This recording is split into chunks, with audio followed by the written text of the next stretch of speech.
American president Donald ട്രംപിന്റെ വെല്ലുവിളിക്ക് ചുട്ട മറുപടിയുമായി ചൈന വീണ്ടും രംഗത്ത് വന്നിരിക്കുകയാണ്. ചൈനയുടെ മേൽ ചുമത്തിയ തീരുവക്ക് പകരം അമേരിക്കയ്ക്ക് മേൽ 125% അധിക തീരുവ ചുമത്തിയാണ് ചൈനയുടെ തിരിച്ചടി ഉണ്ടായിരിക്കുന്നത്. അമേരിക്കൻ ഉൽപ്പന്നങ്ങൾക്കുള്ള അധിക തീരുവ 84%-ൽ നിന്ന് 125%-ആയാണ് ചൈനീസ് ധനകാര്യ മന്ത്രാലയം ഉയർത്തിയത്. ലോകത്തിലെ രണ്ട് മുൻനിര സമ്പദ് വ്യവസ്ഥകൾ തമ്മിലുള്ള വ്യാപാര യുദ്ധം കൂടുതൽ വഷളാക്കിക്കൊണ്ട് ട്രംപ് ഈ ആഴ്ചയാണ് ചൈനയ്ക്കുള്ള താരിഫ് 145%-ആയി ഉയർത്തിയത്. ഇതിനുള്ള മറുപടിയാണ് ഇപ്പോൾ ചൈനയുടെ ഭാഗത്ത് നിന്ന് ഉണ്ടായിരിക്കുന്നത്. ചൈനയ്ക്ക് മേൽ അസാധാരണമായി ഉയർന്ന തീരുവ ചുമത്തുന്ന US നടപടി അന്താരാഷ്ട്ര സാമ്പത്തിക വ്യാപാര നിയമങ്ങളുടെയും അടിസ്ഥാന സാമ്പത്തിക നിയമങ്ങളുടെയും സാമാന്യ ബുദ്ധിയുടെയും ഗുരുതരമായ ലംഘനമാണ് എന്ന് ചൈനീസ് ധനകാര്യ മന്ത്രാലയം അറിയിച്ചു.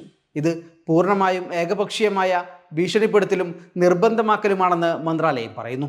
ചൈനയുടെ താൽപ്പര്യങ്ങൾക്ക് മേൽ കാര്യമായ രീതിയിൽ കടന്നുകയറ്റം തുടരാൻ അമേരിക്ക നിർബന്ധം പിടിച്ചാൽ ചൈന കൃത്യമായ പ്രതികാര നടപടികൾ സ്വീകരിക്കുകയും അവസാനം വരെ പോരാടുകയും ചെയ്യുമെന്നും മന്ത്രാലയം മുന്നറിയിപ്പ് നൽകി. US-ലേക്ക് കയറ്റുമതി ചെയ്യുന്ന ചൈനീസ് ഉൽപ്പന്നങ്ങൾക്ക് അധിക തീരുവ ചുമത്തുന്നത് US തുടർന്നാൽ ചൈന അത് അവഗണിക്കുമെന്നും ചൈനീസ് ധനകാര്യ മന്ത്രാലയം മുന്നറിയിപ്പിൽ പറയുന്നു. ചൈനയ്ക്ക് പുറമെ ലോകത്തിലെ മിക്ക രാജ്യങ്ങൾക്കും അമേരിക്ക താരിഫും പകരച്ചുങ്കവുമെല്ലാം ചുമത്തിയിട്ടുണ്ട്. എന്നാൽ ഏറ്റവും അധികം ചുമത്തിയത് ചൈനയ്ക്ക് മേലായിരുന്നു. താരിഫിൻ്റെ കാര്യത്തിൽ വിവിധ രാജ്യങ്ങൾ അമേരിക്കയുടെ അടുത്ത് ചർച്ചയ്ക്കായി സമീപിച്ച സാഹചര്യത്തിൽ പകരച്ചുങ്ക തീരുമാനം 90 ദിവസത്തേക്ക് മരവിപ്പിക്കുന്നതായി കഴിഞ്ഞ ദിവസം ട്രംപ് അറിയിച്ചിരുന്നു. എന്നാൽ ചൈനയോട് ഈ നിലപാടെടുക്കാൻ അമേരിക്ക തയ്യാറായിട്ടില്ല. മാത്രമല്ല ചൈനയ്ക്കുള്ള തീരുവ 125%-ആക്കുകയും ചെയ്തു. ചർച്ചയ്ക്കില്ലെന്ന ചൈനയുടെ നിലപാടാണ് ട്രംപിനെ പ്രകോപിപ്പിച്ചത്. അമേരിക്കക്കെതിരെ അവസാനം വരെ പോരാടുമെന്നും ചൈന വ്യക്തമാക്കിയിരുന്നു. ഇതിന് പിന്നാലെ അമേരിക്കക്കെതിരായ പോരാട്ടത്തിൽ കൂടുതൽ രാജ്യങ്ങളുടെ പിന്തുണ തേടാൻ ചൈന ശ്രമം നടത്തുകയും ചെയ്തു. ഏകപക്ഷീയമായ ഭീഷണിയെ ചെറുക്കുന്നതിൽ ചൈനയുമായി കൈകോർക്കണമെന്ന് Chinese president Xi Jinping European യൂണിയനോട് അഭ്യർത്ഥിച്ചിരുന്നു. ചൈനയും യൂറോപ്പും അവരുടെ അന്താരാഷ്ട്ര ഉത്തരവാദിത്തങ്ങൾ നിറവേറ്റണമെന്നും ഏകപക്ഷീയമായ ഭീഷണിപ്പെടുത്തൽ രീതികളെ സംയുക്തമായി ചെറുക്കണമെന്നും ചൈനീസ് നേതാവ് അറിയിച്ചു. നീതിയുടെ വിഷയമായതിനാൽ പലരുടെയും പിന്തുണ തങ്ങൾക്ക് കിട്ടിയിട്ടുണ്ടെന്ന് ചൈനീസ് വിദേശകാര്യ മന്ത്രാലയ വക്താവ് ലിൻ ജിയാൻ പറഞ്ഞു. ഇക്കാര്യത്തിൽ അമേരിക്കയ്ക്ക് ജനപിന്തുണ നേടാനാകില്ല, അവർ അവസാനം പരാജയപ്പെടുന്നുവെന്നും ചൈന പറഞ്ഞു.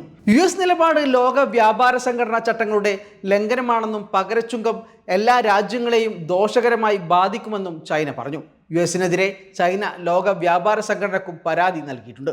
12 US കമ്പനികൾക്ക് നിയന്ത്രണവും ചൈന ഏർപ്പെടുത്തി കഴിഞ്ഞു. ഇതോടെ ഈ കമ്പനികൾക്ക് ചൈനയിൽ നിന്ന് കയറ്റുമതി ചെയ്യാനാകാത്ത സാഹചര്യമുണ്ടാകും. അതേസമയം ചൈനയ്ക്ക് മേലുള്ള ട്രംപിൻ്റെ അധിക തീരുവ ആകെ 145%-ആണ്. നേരത്തെ ട്രംപ് ചൈനീസ് ഉൽപ്പന്നങ്ങൾക്ക് 104% തീരുവ വർദ്ധിപ്പിച്ചതിന് ശേഷമാണ് ബുധനാഴ്ച വൈകുന്നേരം US-ൽ നിന്നുള്ള എല്ലാ ഇറക്കുമതികൾക്കും 84% തീരുവ ചുമത്തുമെന്ന് ചൈന പ്രഖ്യാപിച്ചത്. ഇതിന് പിന്നാലെയാണ് US അധിക തീരുവ വീണ്ടും വർദ്ധിപ്പിച്ചത്. ഇപ്പോഴിതാ അതിനുള്ള തിരിച്ചടിയായി ചൈന 125% താരിഫ് എന്ന നിലയിലേക്ക് എത്തിയിരിക്കുന്നു.